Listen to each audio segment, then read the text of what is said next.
یہ بڑی بے انصافی اور سخت تاریکی کے نیچے دبا ہوا خیال ہے کہ اس فیض سے انکار کیا جائے جو محض دعا کی نالی کے ذریعے سے آتا ہے، اور ان پاک نبیوں کی تعلیم کو بنظر استخفاف دیکھا جائے جس کا عملی طور پر نمونہ انہی کے زمانے میں کھل گیا ہے۔ کیا یہ سچ نہیں ہے کہ ان مقدسوں کی بد دعا سے ہمیشہ وہ سرکش اور نافرمان ذلیل اور ہلاک ہوتے رہے ہیں جنہوں نے ان کا مقابلہ کیا؟ حضرت نوح علیہ السلام کی بد دعا کا اثر دیکھو، جس کے جوش سے پہاڑ بھی پانی کے نیچے آ گئے تھے، اور کروڑہا انسان ایک دم میں دارالفنا میں پہنچ گئے۔ پھر حضرت موسیٰ علیہ السلام کی بد دعا پر غور کرو، جس نے فرعون کو اس کے تمام لشکروں کے ساتھ ہلاک کیا۔ پھر حضرت عیسیٰ علیہ السلام کی بد دعا کی قوت اور اثر کو سوچو، جس کے ذریعے سے یہودیوں کا استیصال رومی سلطنت کے ہاتھ سے ہوا۔ پھر ہمارے سید و مولا کی بد دعا میں ذرا فکر کرو کہ کیوں کر اس بد دعا کے بعد شریر ظالموں کا انجام ہوا۔ اب کیا یہ تسلی بخش ثبوت نہیں ہے کہ قدیم سے خدا تعالیٰ کا ایک روحانی قانون قدرت ہے کہ دعا پر حضرت احدیت کی توجہ جوش مارتی ہے اور سکینت اور اطمینان اور حقیقی خوشحالی ملتی ہے؟ اگر ہم ایک مقصد کی طلب میں غلطی پر نہ ہوں تو وہی مقصد مل جاتا ہے، اور اگر ہم اس خطا کار بچے کی طرح جو اپنی ماں سے سانپ یا آگ کا ٹکڑا مانگتا ہے اپنی دعا اور سوال میں غلطی پر ہوں تو خدا تعالیٰ وہ چیز جو ہمارے لیے بہتر ہو عطا کرتا ہے، اور بہما دونوں صورتوں میں ہمارے ایمان کو بھی ترقی دیتا ہے، کیونکہ ہم دعا کے ذریعے سے پیش از وقت خدا تعالیٰ سے علم پاتے ہیں، اور ایسا یقین بڑھتا ہے کہ گویا ہم اپنے خدا کو دیکھ لیتے۔ اور دعا اور استجابت میں ایک رشتہ ہے کہ ابتدا سے اور جب سے کہ انسان پیدا ہوا برابر چلا آتا ہے۔ جب خدا تعالیٰ کا ارادہ کسی بات کے کرنے کے لیے توجہ فرماتا ہے تو سنت اللہ یہ ہے کہ اس کا کوئی مخلص بندہ اضطرار اور کرب اور قلق کے ساتھ دعا کرنے میں مشغول ہو جاتا ہے، اور اپنی تمام ہمت اور تمام توجہ اس امر کے ہو جانے کے لیے مصروف کرتا ہے۔ تب اس مرد فانی کی دعائیں فیوض الہی کو آسمان سے کھینچتی ہیں، اور خدا تعالیٰ ایسے نئے اسباب پیدا کر دیتا ہے جن سے کام بن جائے۔ یہ دعا اگرچہ بعالم ظاہر انسان کے ہاتھوں سے ہوتی ہے، مگر در حقیقت وہ انسان خدا میں فانی ہوتا ہے،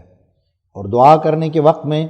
حضرت احدیت و جلال میں ایسے فنا کے قدم سے آتا ہے کہ اس وقت وہ ہاتھ اس کا ہاتھ نہیں بلکہ خدا تعالیٰ کا ہاتھ ہوتا ہے۔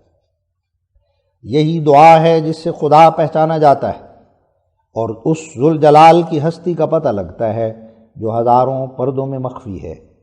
دعا کرنے والوں کے لیے آسمان زمین سے نزدیک آ جاتا ہے، اور دعا قبول ہو کر مشکل کشائی کے لیے نئے اسباب پیدا کیے جاتے ہیں، اور ان کا علم پیش از وقت دیا جاتا ہے۔ اور کم سے کم یہ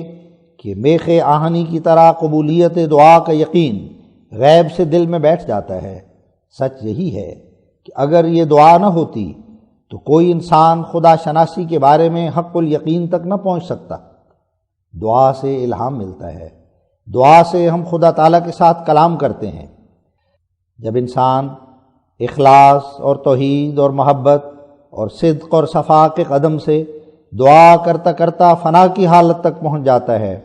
تب وہ زندہ خدا اس پر ظاہر ہوتا ہے جو لوگوں سے پوشیدہ ہے۔ دعا کی ضرورت نہ صرف اس وجہ سے ہے کہ ہم اپنے دنیاوی مطالب کو پاویں، بلکہ کوئی انسان بغیر ان قدرتی نشانوں کے ظاہر ہونے کے جو دعا کے بعد ظاہر ہوتے ہیں اس سچے ذوالجلال خدا کو پا ہی نہیں سکتا جس سے بہت سے دل دور پڑے ہوئے ہیں۔ نادان خیال کرتا ہے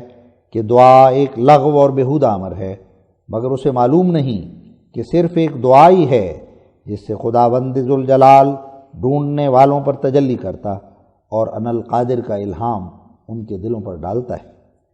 ہر ایک یقین کا بھوکا اور پیاسا یاد رکھے کہ اس زندگی میں روحانی روشنی کے طالب کے لیے صرف دعا ہی ایک ذریعہ ہے جو خدا تعالیٰ کی ہستی پر یقین بخشتا اور تمام شکوک و شبہات دور کر دیتا ہے، کیونکہ جو مقاصد بغیر دعا کے کسی کو حاصل ہوں وہ نہیں جانتا کہ کیوں کر اور کہاں سے اس کو حاصل ہوئے، بلکہ صرف تدبیروں پر زور مارنے والا اور دعا سے غافل رہنے والا یہ خیال نہیں کر سکتا کہ یقیناً و حقاً خدا تعالیٰ کے ہاتھ نے اس کے مقاصد کو اس کے دامن میں ڈالا ہے۔ یہی وجہ ہے کہ جو شخص دعا کے ذریعے سے خدا تعالیٰ سے الہام پا کر کسی کامیابی کی بشارت دیا جاتا ہے، وہ اس کام کے ہو جانے پر خدا تعالیٰ کی شناخت اور معرفت اور محبت میں آگے قدم بڑھاتا ہے، اور اس قبولیت دعا کو اپنے حق میں ایک عظیم الشان نشان دیکھتا ہے، اور اسی طرح وقتاً فوقتاً یقین سے پر ہو کر جذبات نفسانی اور ہر ایک قسم کے گناہ سے ایسا مجتنب ہو جاتا ہے کہ گویا صرف ایک روح رہ جاتا ہے۔ لیکن جو شخص دعا کے ذریعے سے خدا تعالیٰ کے رحمت آمیز نشانوں کو نہیں دیکھتا، وہ باوجود تمام عمر کی کامیابیوں اور بے شمار دولت اور مال اور اسباب تنعم کے دولت حق الیقین سے بے بہرہ ہوتا ہے، اور وہ کامیابیاں اس کے دل پر کوئی نیک اثر نہیں ڈالتی، بلکہ جیسے جیسے دولت اور اقبال پاتا ہے غرور اور تکبر میں بڑھتا جاتا ہے۔ خدا تعالیٰ پر اگر اس کو کچھ ایمان بھی ہو تو ایسا مردہ ایمان ہوتا ہے جو اس کو نفسانی جذبات سے روک نہیں سکتا اور حقیقی پاکیزگی بخش نہیں سکتا۔ یہ بات یاد رہے کہ اگرچہ قضاء و قدر میں سب کچھ مقرر ہو چکا ہے، مگر قضاء و قدر نے علوم کو ضائع نہیں کیا۔ سو جیسا کہ باوجود تسلیم مسئلہ قضاء و قدر کے ہر ایک کو علمی تجارب کے ذریعے سے ماننا پڑتا ہے کہ بے شک دواؤں میں خواص پوشیدہ ہیں، اور اگر مرض کے مناسب حال کوئی دوا استعمال ہو تو خدا تعالیٰ کے فضل و کرم سے بے شک مریض کو فائدہ ہوتا ہے، سو ایسا ہی علمی تجارب کے ذریعے سے ہر ایک عارف کو ماننا پڑا ہے کہ دعا کا قبولیت کے ساتھ ایک رشتہ ہے۔ ہم اس راز کو معقولی طور پر دوسروں کے دلوں میں بٹھا سکیں یا نہ بٹھا سکیں، مگر کروڑہا راست بازوں کے تجارب نے اور خود ہمارے تجربے نے اس مخفی حقیقت کو ہمیں دکھلا دیا ہے کہ ہمارا دعا کرنا ایک قوت مقناطیسی رکھتا ہے اور فضل اور رحمت الہی کو اپنی طرف کھینچتا ہے۔ نماز کا مغز اور روح بھی دعا ہی ہے جو سورہ فاتحہ میں ہمیں تعلیم دی گئی ہے۔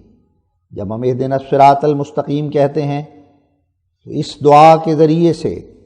اس نور کو اپنی طرف کھینچنا چاہتے ہیں جو خدا تعالیٰ سے اترتا اور دلوں کو یقین اور محبت سے منور کرتا ہے۔ یہ بڑی